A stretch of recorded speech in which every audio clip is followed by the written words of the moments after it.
ವೃದ್ಧ ಸಹೋದರಿಬ್ಬರು ಮನೆಯಲ್ಲಿ ನೇಣು ಬಿಗಿದು ಆತ್ಮಹತ್ಯೆ ಮಾಡಿಕೊಂಡ ಘಟನೆ ಮಂಗಳೂರಿನ ಕದ್ರಿ ಕಂಬಳದಲ್ಲಿ ನಡೆದಿದೆ. 70 ವರ್ಷ ಪ್ರಾಯದ ಲತಾ ಭಂಡಾರಿ ಮತ್ತು ಆಕೆಯ ಅಕ್ಕ 80 ವರ್ಷ ಪ್ರಾಯದ ಸುಂದರಿ ಶೆಟ್ಟಿ ಆತ್ಮಹತ್ಯೆ ಮಾಡಿಕೊಂಡವರು. ಕೌಟುಂಬಿಕ ವಿಚಾರದಲ್ಲಿ ಮನನೊಂದು ಆತ್ಮಹತ್ಯೆ ಮಾಡಿರುವ ಆಶಂಕೆ ವ್ಯಕ್ತವಾಗಿದೆ.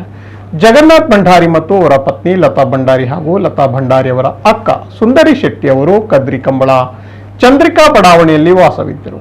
ಜಗನ್ನಾಥ ಭಂಡಾರಿ ಅವರು ಮಂಗಳೂರಿನ ಇಶಾಜ್ ಬಾರ್ನಲ್ಲಿ ಕೆಲಸ ಮಾಡುತ್ತಿದ್ದು, ನಿನ್ನೆ ಕೆಲಸಕ್ಕೆ ಹೋದವರು ಸಂಜೆ 4:30 ವೇಳೆಗೆ ಮನೆಗೆ ಬಂದಾಗ ಮನೆಯ ಬಾಗಿಲು ಮುಚ್ಚಿತ್ತು. ಕಿಟಕಿಯಿಂದ ಇಣುಕಿ ನೋಡಿದಾಗ ಲತಾ ಭಂಡಾರಿ ಮತ್ತು ಸುಂದರಿ ಶೆಟ್ಟಿ ನೇಣು ಬಿಗಿದು ಆತ್ಮಹತ್ಯೆ ಮಾಡಿಕೊಂಡ ಸ್ಥಿತಿಯಲ್ಲಿ ಕಂಡುಬಂದಿದ್ದಾರೆ. ಸ್ಥಳಕ್ಕೆ ಕದ್ರಿ ಪೊಲೀಸರು ಭೇಟಿ ನೀಡಿ ಪರಿಶೀಲನೆಯನ್ನ ನಡೆಸಿದ್ದು ಪ್ರಕರಣವನ್ನ ದಾಖಲಿಸಿಕೊಂಡಿದ್ದಾರೆ. ಕೌಟುಂಬಿಕ ವಿಚಾರದಲ್ಲಿ ಮನನೊಂದು ಆತ್ಮಹತ್ಯೆ ಮಾಡಿಕೊಂಡಿದ್ದಾರೆಂದು ಕೇಸು ದಾಖಲಾಗಿದೆ.